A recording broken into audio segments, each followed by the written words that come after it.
para Cláudia Jacinto. Nós sabemos que a progressão das lesões da HPV é muito relacionada à parte imunológica da paciente. Eu queria saber dela se ela tem experiência em uso de alguns medicamentos que melhoram a imunidade em pacientes, lógico, que não sejam HIV positivo ou que estejam usando algum tipo de imunossupressão. Outra pergunta em relação a diagnóstico citológico no Papa Nicolau de lesão de baixo ou de alto grau. Uma lesão de alto grau. Essa paciente, você submete logo ela a um cone, a um LIP, ou você faz a biópsia para depois fazer o cone? Então, olha só, imunomodulador, uma grande molécula é o imiquimod que a gente falou, que é um imunomodulador onde a sua maior restrição se baseia, está no custo, no alto custo, que fica difícil aqui para o país, mas em se tratando, eu nunca usaria, por exemplo, para condilomas acuminados, onde eu poderia usar ácido tricloracético, usar podofilitoxina, mas em vinho confluente, que nem sequer está indicado sistematicamente na vinho confluente, não está nem na bula do remédio, mas há 10 anos, né, que a gente discute isso na ISSVD, e todos os membros da ISSVD utilizam pré-operatoriamente para diminuir lesões, é uma grande droga imunomoduladora. O interferon sistêmico tem uns 70% de eficácia, mas é uma droga com efeitos colaterais muito mais marcantes do que o imiquimod, mas pode ser utilizado em caso de lesão de alto grau muito recidivante. E aí pode-se utilizar o interferon alfa ou o interferon beta. Lá no Hospital dos Servidores, o setor de imuno é do lado do setor de colposcopia, e algumas poucas pacientes são encaminhadas quando tem mais que 3 recidivas de lesões de alto grau para fazer interferon no serviço do Dr. Carlos Loja. Isso aí em relação aos imunomoduladores. Existem outros que eu não tenho experiência, mas aí que são fitoterápicos, como equinácea, outros como já se usou muito no passado, como alguns, eu esqueci o nome, é o ascaridil, pois é. Esses outros que usaram no passado, mas sem respaldo científico. Então, isso ficou. Agora, em relação a NIC1, você falou quando vem uma citologia, de lesão, NIC2, NIC3, de lesão de alto grau. Você quer saber sobre o see and treat?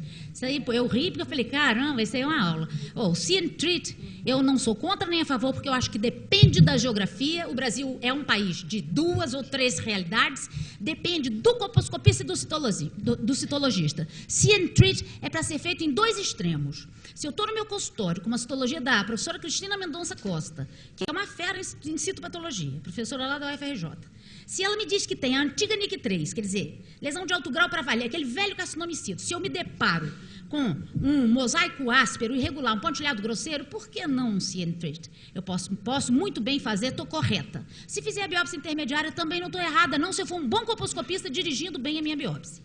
Mas não tenho nada contra esse see and treat. E qual seria o outro extremo? Eu estou lá no interior do Maranhão, onde de vez em quando eu vou lá dar uns cursos, assim, aí é aquele curso Madre Teresa de Calcutá, que vai, a Luciane deve estar por aí. Aí a gente vai para Chapadinha, Barreirinha, para ensinar o médico de família a fazer uma colposcopia básica. É médico de família, ele faz tudo. E aí chega lá, como que eu vou ensinar a chave colposcópica normal, maior, menor, borderline, isso, aquilo? Chega lá e fala assim, ó, normal, anormal, normal, anormal. A paciente vem de barco. E aí ela tem uma citologia de NIC. Aí você fala, faz um see and treat, meu Deus, chega, dá até uma dor no coração, depois de tudo que eu aprendi academicamente. Mas o bom senso manda, faz um see and treat, porque ela não vai voltar nunca mais. Entendeu? Deixa eu responder uma pergunta que tem Ih, tem que tirar.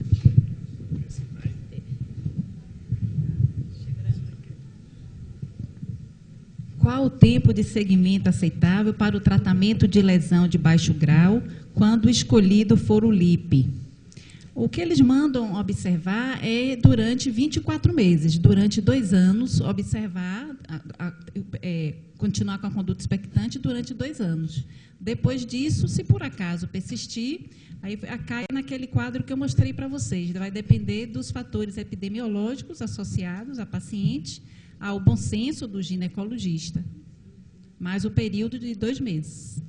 Ou de 2 anos, desculpa, 12 meses, 2 anos. A senhora podia fazer a meses. pergunta? Uma pergunta para qualquer um dos professores da mesa. É uma paciente na pós-menopausa tardia, com aquele colo bem apagado, estrogenizada e, apesar disso, a colposcopia insatisfatória, com ascos persistente na citologia, sem lesões assim visíveis na parte onde a gente alcança na colposcopia.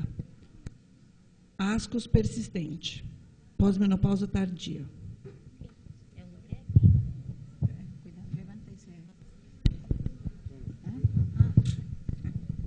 Eu queria responder a outra pergunta anterior. O que fazer com uma paciente que tem uma lesão de baixo grau, por exemplo, quando se indica um CAF? Nós temos uma tese de doutorado, que eu fui orientadora da doutora Ana Schwery, e nós pegamos um número de mais de 100 pacientes e dividimos em 3 grupos: observação, ou conduta expectante, cauterização e CAF. Então, um número menor foi com cirurgia de alta frequência. Então, quando se observa ou quando se cauteriza, em 2 anos, de 18, 19 meses, as pacientes negativizam seus resultados, certo? Tanto faz cauterizar como fazer a observação. Nós tivemos um grupo de pacientes, nas quais eram pacientes acima de 30 anos, que realizamos cirurgia de alta frequência. E nós tivemos, agora não recordo os resultados, mas mais de 15% de pacientes que tinham uma lesão de alto grau. Eu acho que isso que é o importante. Que pacientes abaixo de 30 anos, geralmente a lesão de baixo grau, ela tem um comportamento mesmo de que vai desaparecer. Mas naquela paciente com lesões persistentes, ou que tem mais de 30 anos, provavelmente o comportamento é diferente e a gente tenha que fazer um método excisional. Isso estou falando por experiência minha, não está escrito em nenhum lugar, certo? Mas o bom senso, eu não sei quem que tem bom senso ou mau senso, mas, certo? Cada paciente a gente vai ter que observar com a experiência de cada um. Em relação a essa paciente menopausada com ascos, em primeiro lugar, ascos em paciente menopausada, a gente primeiro tem que se certificar se ela tem uma boa estrogenização, certo? Se fez a estrogenização, fazer um teste de DNA de HPV. Se for positivo, aí a gente vai ter que ver o que fazer com essa paciente, certo? Eu não sei se teria uma indicação de um cone só por um teste de HPV DNA, mas tem que pesquisar canal dessa paciente, tem que fazer uma histeroscopia para ver se ela não tem nada dentro do endométrio. Acho que precisa uma observação e uma boa... Se é negativa a captura, talvez eu ficaria mais sossegado. Olha, posso falar aqui? Essa daí, essa merece a captura. Vocês sabem que, olha que é difícil falar isso.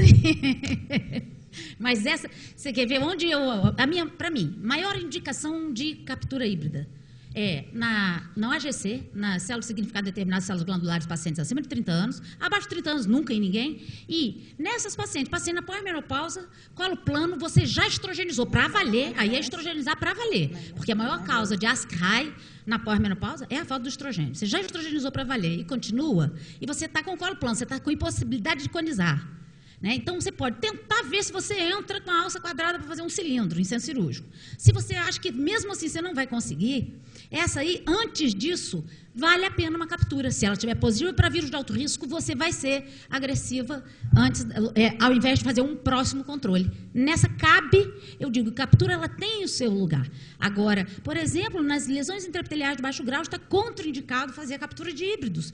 Porque no estudo da Clavelli, juntando os dois juntos, dão 32 mil mulheres, nós temos 82% e 87% de positividade para HPV de alto risco, respectivamente, nesses dois estudos. E isso não justifica, então, que seja feito, já estabelecido no Congresso, na Conferência Internacional de Praga ano passado e no Eurogin do ano passado. Não está indicado. É contraindicado a gente fazer uma captura de lesão intraepitelial escamosa de baixo grau nessas pacientes. Em algumas condições especiais de lesões de baixo grau, como nessas que você falou, por acaso para você foi ascos, mas poderia ser um baixo grau, também me dando essa mesma dificuldade de conduzir, eu poderia lançar a mão da captura.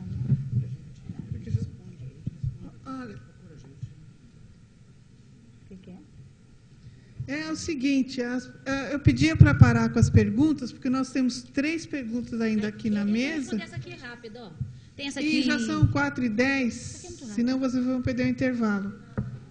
Isso aqui é assim, o imunoglucan, que é o Saccharomyces, tem alguma importância prática na prevenção de recidivas de HPV? Aqueles que estão Talvez sim, mas falta um trabalho científico que a gente está testando lá no Hospital dos Servidores. É do Laboratório Hebrão, do Laboratório Nordestino. Talvez sim, mas aí ainda tem que esperar um pouco. Aqueles Um que pouco têm muito. pergunta para fazer agora, espera e pergunta diretamente para a gente depois que eu encerrar, tudo bem? Cesárea aqui, quem quiser conversar comigo depois. Não, pode responder. Aqueles que já têm, tudo bem. Vou ser bem rápido, tentar. Paciente grávida com infecção clínica de HPV. A indicação é o parto cesáreo ou normal. Existem 2 indicações de cesárea na paciente que tem infecção clínica. A primeira delas é uma massa condilomatosa que funciona como tumor prévio. A outra é que o local da episiotomia dos 2 lados, pode ser média lateral esquerda ou direita, né, esteja tomado por condiloma. E o sangramento aí, as hemorragias são volumosas e traz risco para o paciente. Tirando essas 2 situações, o parto via vaginal. Eu não entendi bem a letra aqui, mas me veio a lembrança de outra coisa. Teve hoje uma colega que me perguntou, quando vou cauterizar uma ectopia, suspendo o anticoncepcional?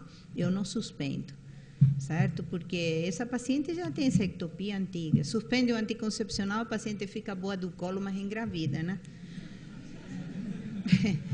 Eu não entendi aqui se tem uma lesão no fundo da cripta, mas a gente vai tratar ectopia simples, ectopia com zona de transformação com um Papa Nicolau negativo. Então, antes de cauterizar, vale a pena a gente fazer um Papa Nicolau. Se for outra coisa diferente, quem escreveu depois me pergunta de novo.